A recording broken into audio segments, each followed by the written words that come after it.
the canyon. That's where I long to be with my three good companions. Just my rifle, pony and me. Microciné, bonjour ou bonsoir, ça va dépendre de l'heure à laquelle vous allez découvrir cette nouvelle émission. Alors, deux, trois petites choses avant, je souris parce que on a discuté longuement avant de lancer l'enregistrement et c'était moi qui étais très bavard parce qu'en fait, je connais assez bien mon invité. Je suis très content donc de le retrouver, de renouer le dialogue avec lui, d'autant plus parce qu'il a fait, c'est son premier long métrage, mais c'est pas son premier film, on en parlera. On va en parler pendant cette émission. Très vite, mon invité, c'est Karim Ben Salah. Il est cinéaste. Il a fait un très beau film qui s'appelle Six pieds sur terre, qui est sorti, qui est déjà sorti. Donc, hier, il est sorti hier, ce film. Et j'en suis vraiment désolé pour ce léger retard. Il faut absolument aller le voir. On va en parler. Je remercie d'abord et avant tout l'attachée de presse Julie Brown pour l'aide apportée à la conception de cette émission. Et puis, dans le descriptif de la vidéo, vous avez le lien qui renvoie au site du film, c'est-à-dire Jour de Fête. Il a été distribué par Jour de Fête, mais aussi le teaser. Et pour aller encore plus loin, on est un peu, en fait, il y a un changement de webcam. Voilà, c'était un peu compliqué. Et c'est très drôle parce que le film que nous allons parler aujourd'hui, ça parle de ça aussi, de ce fameux changement, de cette fameuse transformation. Et voilà, donc ça me fait doucement rire. Je suis peut-être le seul à rire, mais ça me fait vraiment doucement rire. En fait, je suis très content que tu sois là. Je te tutoie, on se connaît. Comment te sens-tu? Comment te sens-tu? Bah, déjà, merci beaucoup, Samir, hein, pour l'invitation. Je suis ravi. Bah, je me sens un peu dans tous mes états. Là. Je découvre, comme c'est mon premier long, ce que c'est la sortie d'un film. Euh, je fais un peu le tour de France depuis un moment sans vélo. Et voilà, je le présente un peu partout. Là, c'est la promo, les réseaux sociaux, donc les retours, tout ça en même temps, c'est galvanisant, c'est épuisant, c'est un vrai plaisir en même temps. Tu, Voilà. tu, tu, tu dis que tu as fait le tour de France pour l'accompagner, ce film. Question qui a une résonance très forte aujourd'hui avec notre actualité Ouais. politique. Ce Tour de France, quand tu en es ressorti, tu étais comment, optimiste avec Plutôt le retour? optimiste, absolument optimiste déjà de voir le travail des salles, des petites salles d'arrêt d'essai un peu partout en France qui vraiment font un travail de proximité, qui drainent du public, des gens qui n'ont rien à voir avec la culture maghrébine, musulmane, Mm. qui s'identifient complètement aux personnages, d'autres étrangers qui se sont installés en France aussi, venus de partout, qui s'identifient aux personnages, donc vraiment des jeunes, des personnes plus âgées. Donc moi, ça me donne vraiment, voilà, d'entendre que ça fait du bien, surtout aujourd'hui, de voir mon film, ça me donne de l'espoir. Alors, mais ça fait du bien d'entendre ça aussi. Le synopsis de ton film, il est très simple. On va sur Allociné et on lit Sofiane, fils d'un ex-diplomate algérien, a beaucoup voyagé. Il est installé à Lyon pour ses études. Il est victime d'une décision administrative et donc il vit sous la menace d'une expulsion. Et dans l'espoir de régulariser sa situation, il accepte de travailler pour des pompes funèbres musulmanes. Je m'arrête là. Voilà. Et maintenant, on va déconstruire ce synopsis pendant toute la durée de notre émission. Et moi, je voulais savoir avant, parce que comme c'est pas ton premier film, tu en as fait d'autres, dont le documentaire, très beau documentaire Chibanis, Le secret de Fatima, qui est une fiction, et d'autres films. T'as aussi, alors, ce qui est très important, c'est que ta vie est axée autour de l'éducation à l'image. Donc ça, c'est très important. Et moi, je voulais savoir, lorsque tu commences à t'atteler à un projet filmique, quel que soit le format, quel que soit le genre, euh, qu'est-ce qui te, qu'est-ce qui te donne l'envie de faire ce film? Donc, en l'occurrence, qu'est-ce qui t'a donné l'envie aussi de suivre ce Sofiane et pendant le temps qu'il faut pour faire un film? Alors, le point commun dans mon travail, entre tous mes films, c'est que tout part du réel. d'un fait réel. En fait, ça me permet, moi, de me confronter au monde et de l'interroger, de m'interroger. Et là, en l'occurrence, pour Six pieds sur terre, c'est quelqu'un que j'ai rencontré à qui cette histoire est arrivée. Et donc, j'ai longuement interviewé au départ. Et au bout d'un an, j'ai commencé à faire le parallèle avec moi. Et je me suis rendu compte que j'étais comme lui, fils de diplomate. J'ai mis quand même du temps à à le conscientiser. Et à partir de là, voilà, j'ai basculé vers la fiction. Et c'est ça qui m'intéresse, en fait, de partir du réel et de basculer vers la fiction pour interroger voilà, le monde dans lequel je suis et m'interroger moi hein, pour voir comment le monde est peut-être un miroir de ce que je suis moi. Euh, donc voilà, et c'est vraiment le point commun de tout ce que j'écris.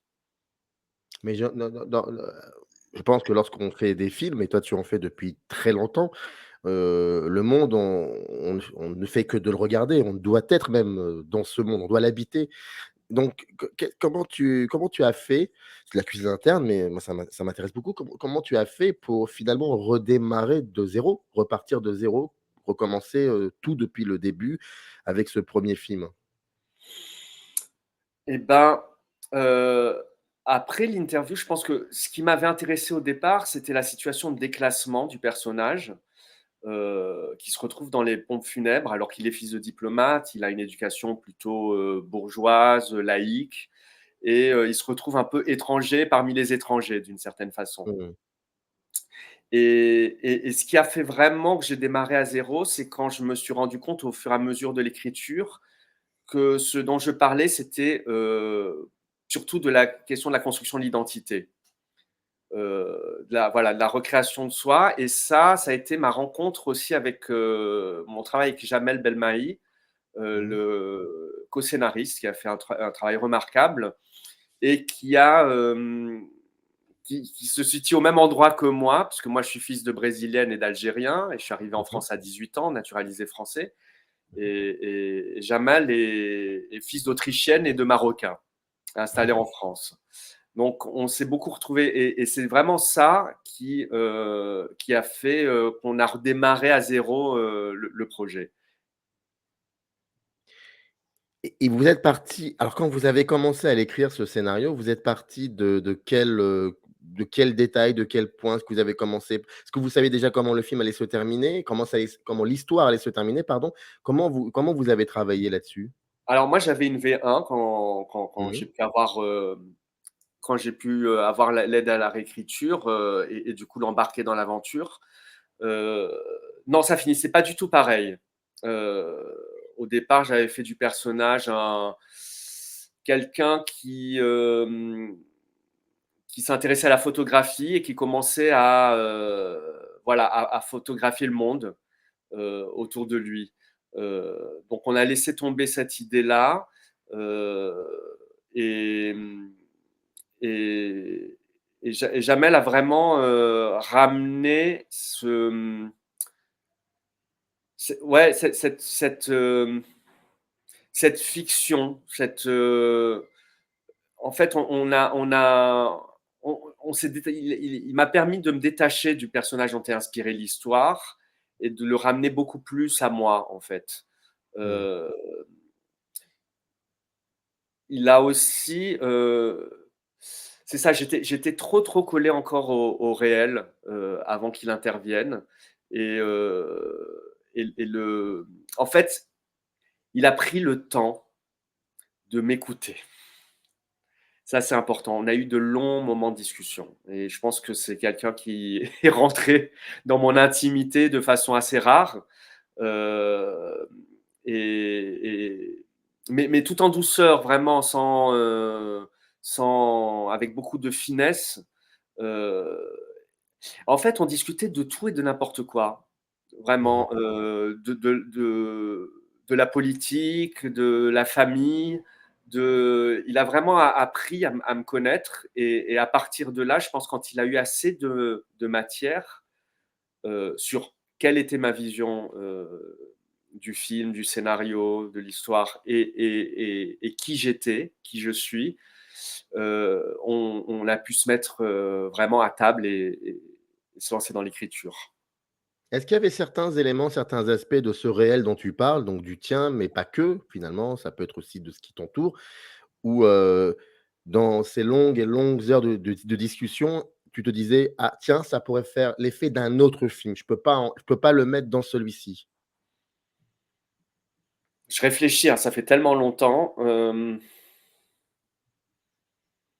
Bah, je te pose cette question parce que, et c'est ça qui est assez étrange et en même temps intéressant, c'est que, ce personnage de Sofiane, incarné magnifiquement par Hamza Meziani, on en parlera aussi après des acteurs et actrices, c'est que, quand le film se termine, alors il y a ce plan final effectivement qui, incite ce que je vais te dire, mais pas que, parce que même pendant tout le film, j'ai l'impression qu'il y a plein de hors champ qu'on soupçonne, qu'on devine ou qu'on aimerait deviner. Et donc il a plein de possibilités ce personnage. Et donc c'est-à-dire que l'histoire, toi, que tu nous racontes autour de ce personnage, moi je l'imagine, je sentais qu'il avait d'autres possibilités de narration.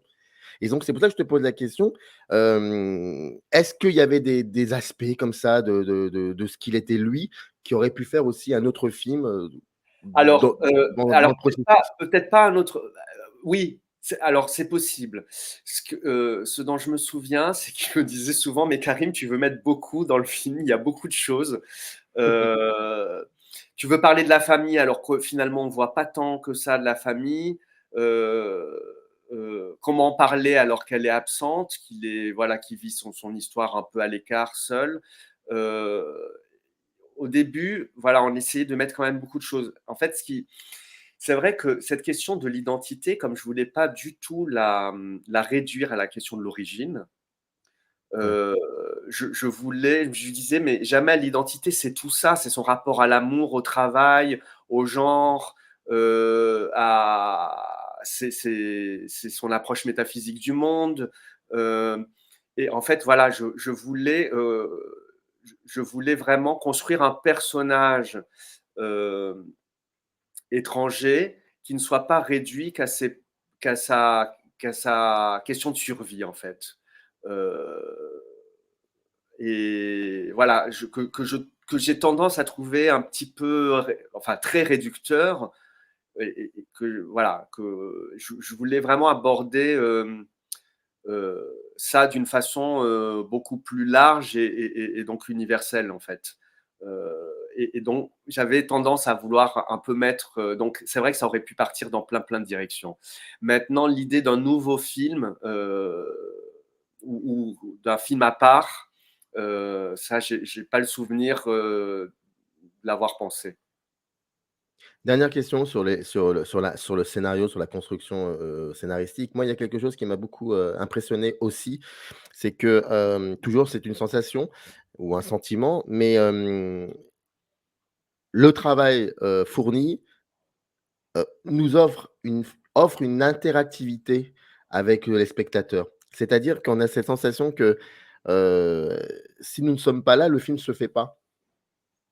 Alors il y a des films qui n'ont pas forcément besoin de spectateurs et bon, pour d'autres raisons, mais celui-ci, j'ai cette on est à l'image j'allais dire de Hamza, de Sofiane. C'est-à-dire qu'on est dans une forme de démarche comme ça, une démarche filmique, donc on ne sait pas trop où on va et comme lui, bah, il est pas très, généreux dans sa manière d'être, on se dit: «Mais on va le lâcher un moment parce il commence à nous voilà, on va aller» mais en même temps, on revient vers lui parce qu'en même temps, il suscite de l'intérêt chez des personnes qui sont extraordinaires comme Hadj, joué par l'incroyable, mais c'est un pléonasme, Kader Afak et donc voilà, c'est ce rapport d'interactivité entre, ce que fournit le travail scénaristique et nous, spectatrices, spectateurs. Alors, c'est hyper intéressant, je trouve, ce que tu dis. Moi j'ai toujours aimé les films difficiles Mmh. où il faut se battre. Mais je me souviens, c'était les chevaux de De Turin de feu? Bélatar. Ah, le cheval de Turin, Le d'accord, le ouais. cheva Ouais, le cheval de Turin, de Bélatar je me suis battu pour rester, pour regarder le film. Et je sais pas à quel moment, mais assez tardivement, tout à coup, il m'a complètement envahi et pris. Et cette sensation-là, c'est quelque chose que je trouve tellement satisfaisant en tant que spectateur. Et évidemment, quand je fais un film, j'ai envie de recréer les sensations, les émotions que j'ai avec les films qui me plaisent. Euh, donc j'aime bien déjà être perdu au début d'un film, ne pas savoir du tout où on va. Donc oui, c'est une exigence que du coup je demande au spectateur. Euh, j'ai pas, en fait, je réfléchis à cette place active du spectateur. Enfin, ça m'intéresse. Je vais parler des acteurs. Sofiane est joué par Hamza Meziani. Déjà, comment tu l'as trouvé? Enfin, j'ai une petite idée, mais c'est bien d'en parler aussi. Comment il est venu à toi, cet acteur? Ah bah, c'est grâce à mon directeur de casting. J'avais déjà vu dans, bah, je l'avais vu dans le film de Bonello, Nocturama, et sa Mm. scène sur les escaliers de la Samaritaine, j'avais été bluffé, j'avais trouvé sa présence incroyable. Et l'intelligence vraiment de mon directeur de casting, François Guignard, c'est non seulement d'avoir vu qu'il pouvait correspondre au rôle, mais qu'il y aurait vraiment une rencontre entre lui et moi, ce qui a été le cas. Il ne s'est pas du tout trompé. Euh, et du coup, au casting,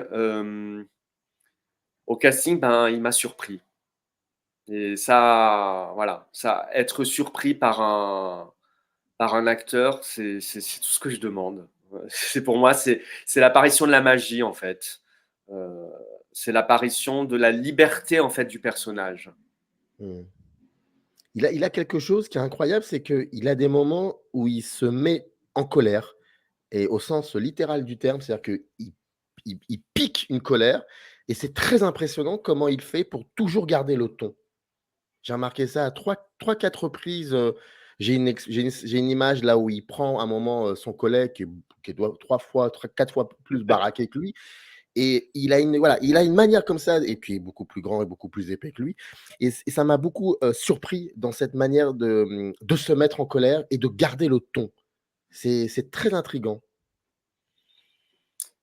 Oui, ouais, c'est marrant ce regard que tu portes. Je trouve ça hyper intéressant. Je pense que c'est un peu le cheminement de.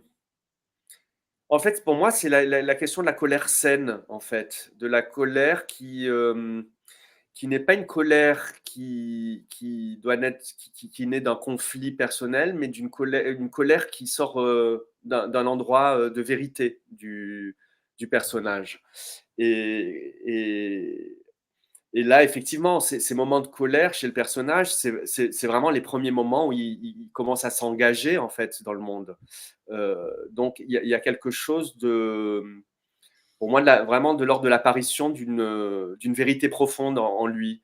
Donc, du coup, je pense qu'effectivement, quand on sait d'où on part avec quand cette colère est née de cet endroit-là, il y a quelque chose qui est en même temps bizarrement, paradoxalement calme, je trouve.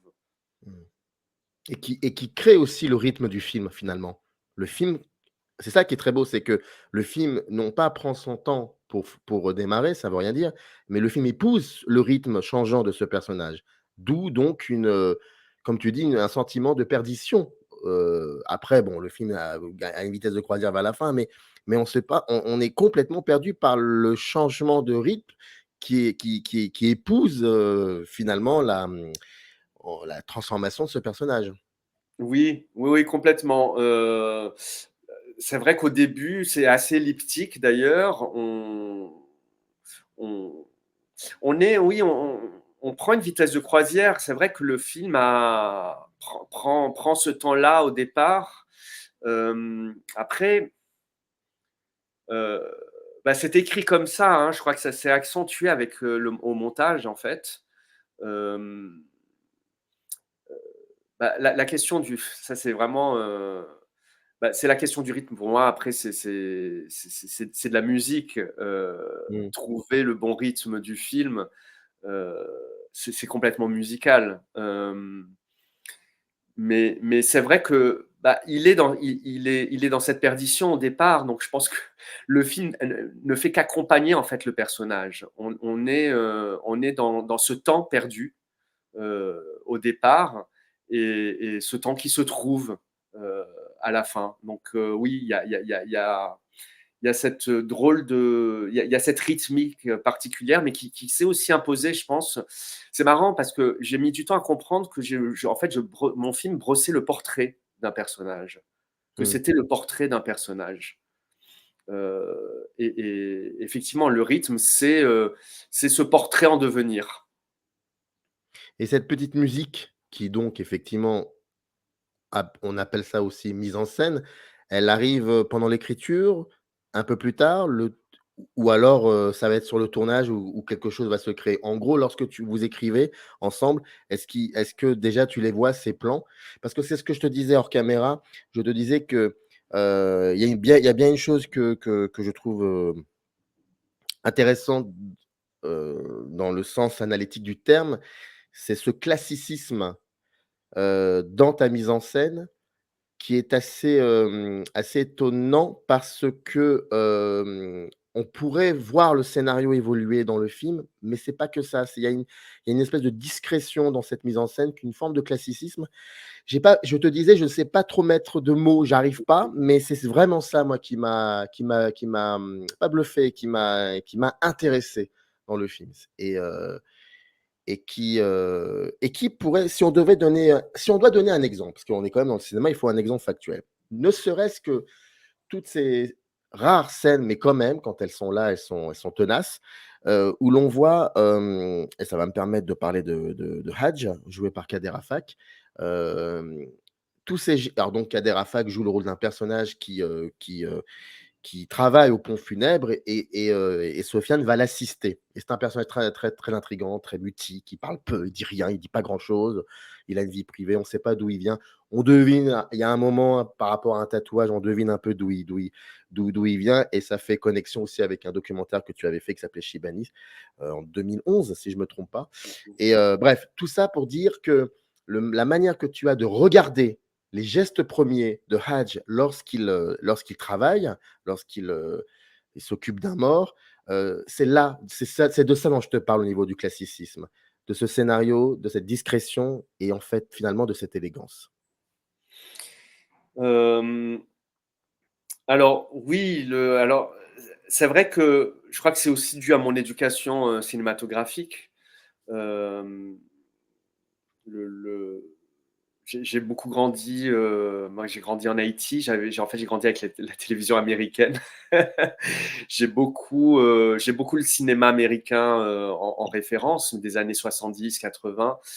Euh, et bon, alors effectivement, le classicisme à la Spielberg presque. Euh, mais euh, comment dire, je, je m'attache à ne pas ce que ma mise en scène étouffe mon récit. Ça, c'est hyper important pour moi. Euh, et la question de la discrétion, ben, comme je te disais tout à l'heure, je réfléchis à comment le fond et la forme peuvent voilà, être indissociables. Et cette discrétion, bah, c'est celle des pompes funèbres, en fait. C'est celle de ceux qui travaillent dans les pompes funèbres. C'est un travail de l'ombre, c'est un travail humble, en fait. Euh, et j'ai toujours, en fait, j'ai toujours été fasciné, j'ai toujours trouvé beaucoup d'élégance dans la discrétion. Euh, parce que parce en fait, il faut aller chercher il faut aller la chercher, il faut aller la trouver en tant que spectateur. Il faut être dans l'observation pour voir la beauté dans la discrétion. Quand c'est jeté à la figure, je trouve Mmh. que voilà, juste on la reçoit. Euh, la discrétion, elle a cette force-là qu'elle se manifeste que si on va à sa rencontre. et voilà. Mais le film, enfin le sujet, le scénario m'a imposé, je dirais d'une certaine façon cette mise en scène.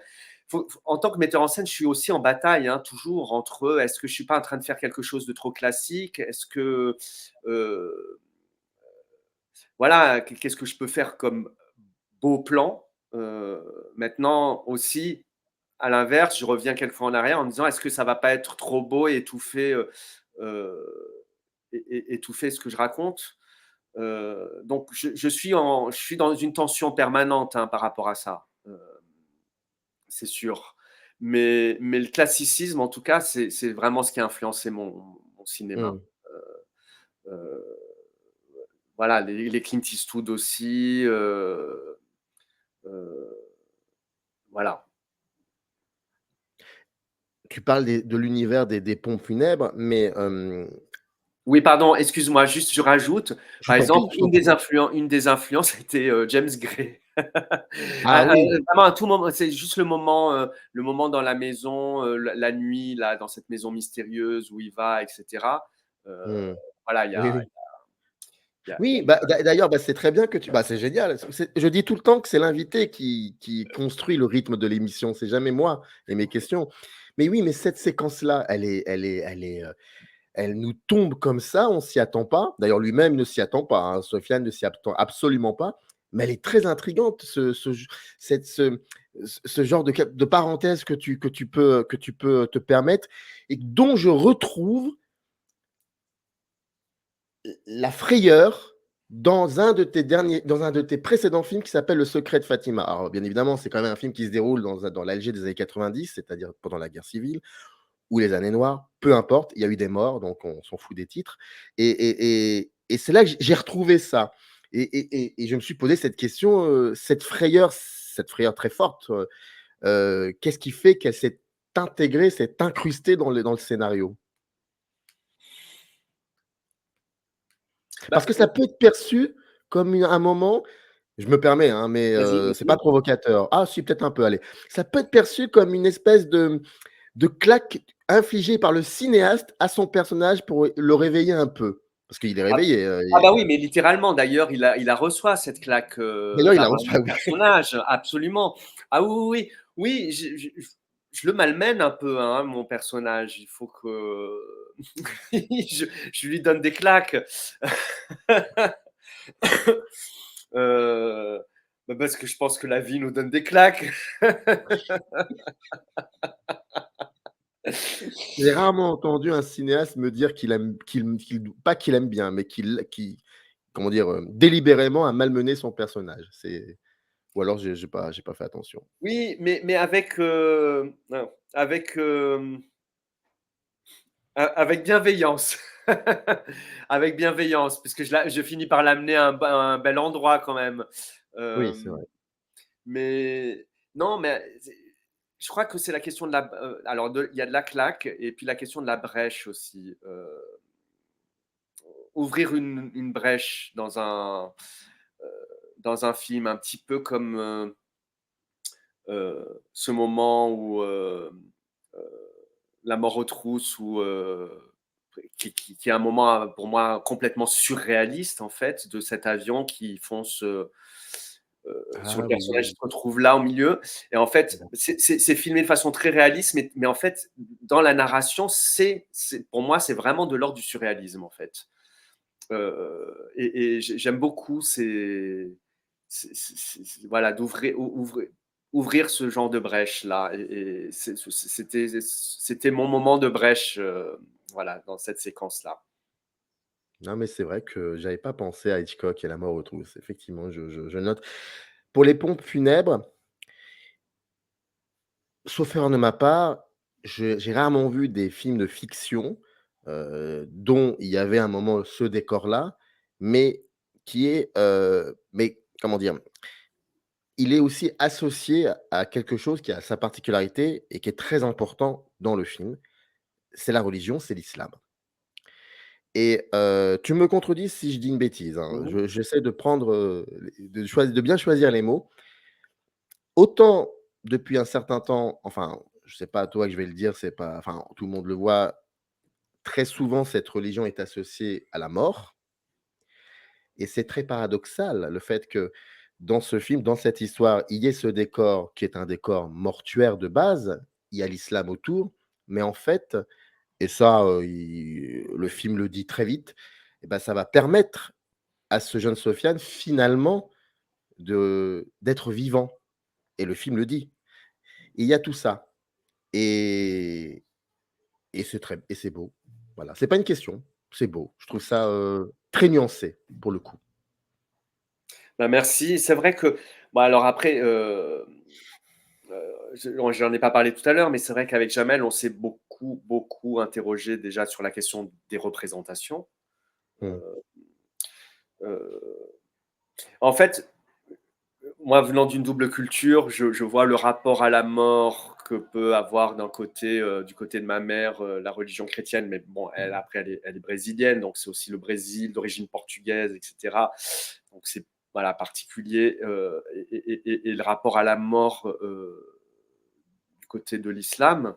Mmh. Et je trouve justement que dans l'islam, je trouve ça particulièrement beau comme en fait, ça fait partie la mort est considérée comme faisant partie du cycle de la vie. Heu et ce que je dis souvent, c'est par exemple le fait d'enterrer à même le sol, en terre d'islam, les corps, c'est vraiment réintégrer le corps dans la terre, quoi, renourrir la terre d'une certaine façon. Hem et je trouve ça, en fait, je trouve ça apaisant. Parce que c'est vrai que le sujet de la mort, comme tu as pu le constater dans mes films, dans mes cours, il est quand même très présent. Heu, donc c'est une question un peu obsédante chez moi. Heu, je Mais crois que traiter le rapport mais si je peux me oui, permettre, traiter différemment aussi. Je veux dire, oui, oui, absolument, on est mais ça oui, oui, oui, traité différemment parce que, mon questionnement là-dessus, évolue. En tout cas, oui, mes interrogations, là-dessus évoluent. Heu, mais en je pense que l'islam a une façon pour moi, en tout cas apaisante, de regarder la mort. Et puis, c'est pour moi l'équivalent vraiment de, dans la mythologie grecque, du Styx, en fait, ce rituel. mmh, C'est le mmh, passage du monde des vivants au monde des morts. Heu et et voilà, les gens, en lavant le corps, peuvent dire au revoir vraiment, à la personne. Heu, donc oui, c'est vrai que du coup, ça m'a permis d'aborder, la religion musulmane d'une façon beaucoup plus, en fait, par le biais du spirituel, ce qui, je trouve, est rarement vu au cinéma, heu et alors que c'est toujours abordé, d'un point de vue sociétal, voilà, donc là, je rentre par une autre porte, quoi. Et c'est ça qui m'intéressait. Parce qu'évidemment, tu fais un film aujourd'hui parmi je ne sais pas combien d'autres films, des images, il y en a plein sur tout.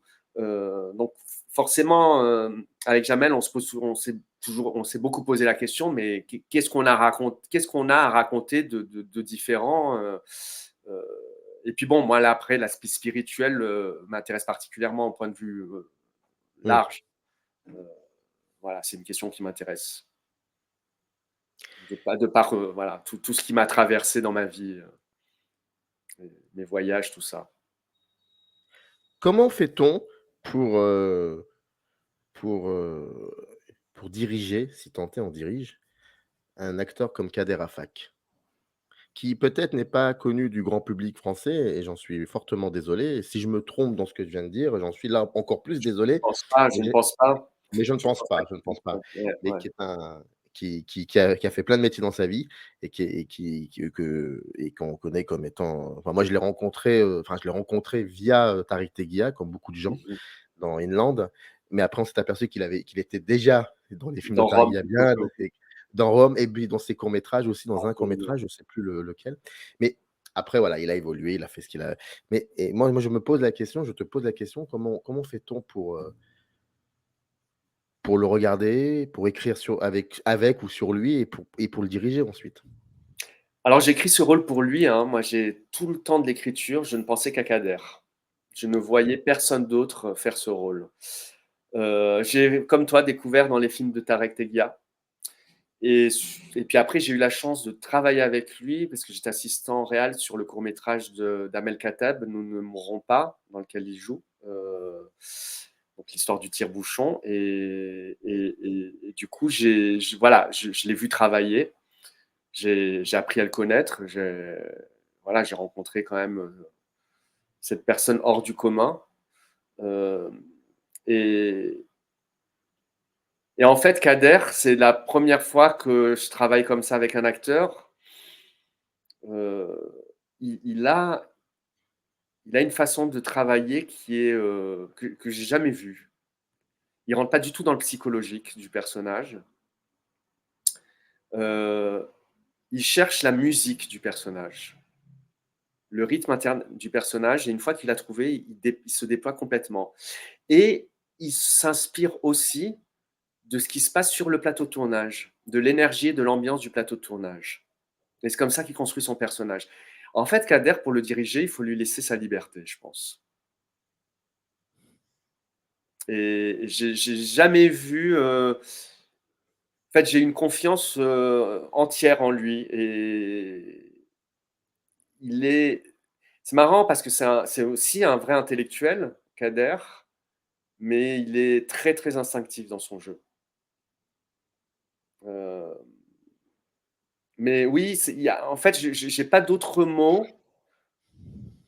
Il a une technique de jeu qui est en fait, qui est poétique, je trouve. Il n'est pas dans la technicité, il est vraiment dans trouver la poésie du personnage. Alors je rappelle, Six pieds sur terre, hein, s'il y a alors si vous y trouvez une allusion à la grande série qui est un peu oubliée, je trouve aujourd'hui. On parle très peu de Six Feet Under, alors que c'est une des plus grandes séries de l'histoire des séries, Ah oui. mais voilà. Et Ouais, pas parce que ça a été la première série que j'ai vue. J'ai et oui, oui, découvert la série grâce à Six Feet Under. moi, il y a des épisodes que je revois aujourd'hui à mon âge, donc 48 ans, et que je comprends beaucoup mieux, qu'à la fin enfin, à la fin des années 90, même si j'ai toujours trouvé ça extraordinaire, mais je comprends des subtilités. Et cette série est extraordinaire, non pas parce que la fin est extraordinaire, elle est, mais voilà. Donc, j'ouvre une parenthèse, il faut absolument que je fasse une émission sur Six Feet Under parce qu'on parle beaucoup de Soprano, à juste titre d'ailleurs. Mais Six Feet Under, on en parle très peu. Et voilà. Donc, c'est un titre qui est là et qui est bien présent. Donc, je rappelle, Six pieds sur terre, qui est sorti dans les salles, je crois, une cinquantaine, soixantaine de salles, je crois, en France, c'est ça? 89 salles, truc de dingue. Et ben, voilà, il faut y aller, c'est très important, je le dis. Il connaît aussi mon jugement très critique parfois sur certains films, mais c'est vraiment un coup de cœur pour moi cette année de ce film et je suis très content. Mais je ne te lâche pas tout de suite, j'ai une dernière question à te poser. Hem, Comment je pourrais la poser? Bah, très simplement, est-ce que ton cinéma va subir, enfin subir non, mais est-ce que dans ton cinéma, il y aura eu des répercussions par rapport à ce film? Je suis pas sûr d'avoir compris la question exactement. Pardonne-moi, en fait, je voulais savoir, est-ce que dans les films à venir, il y aura eu, comment je pourrais te dire ça? Les répercussions de Six pieds sur terre vont dessiner ton cinéma en devenir, en fait? Ah Est-ce oui. qu'il y a un avant et un après ce film? Forcément, il y a un après, mais j'aimerais être un peu comme le personnage, heu, un peu insaisissable et ne pas avoir d'étiquette, dans mon cinéma. Heu, donc forcément, il y a un après, mais j'espère qu'il ne va pas, en tout cas, je vais veiller à ce qu'on ne m'enferme pas dans ce qu'on attend de moi, après ce film. Merci beaucoup Karim Ben Salah. Six pieds sur terre. Le film est disponible dans les salles de cinéma. Il faut y aller et c'était un plaisir en tout cas. Tu reviens quand tu veux. Merci à toi. Un très grand plaisir. Merci beaucoup, Samir. Merci. Générique. Up arrive in the canyon, that's where I long to be, with my three good companions,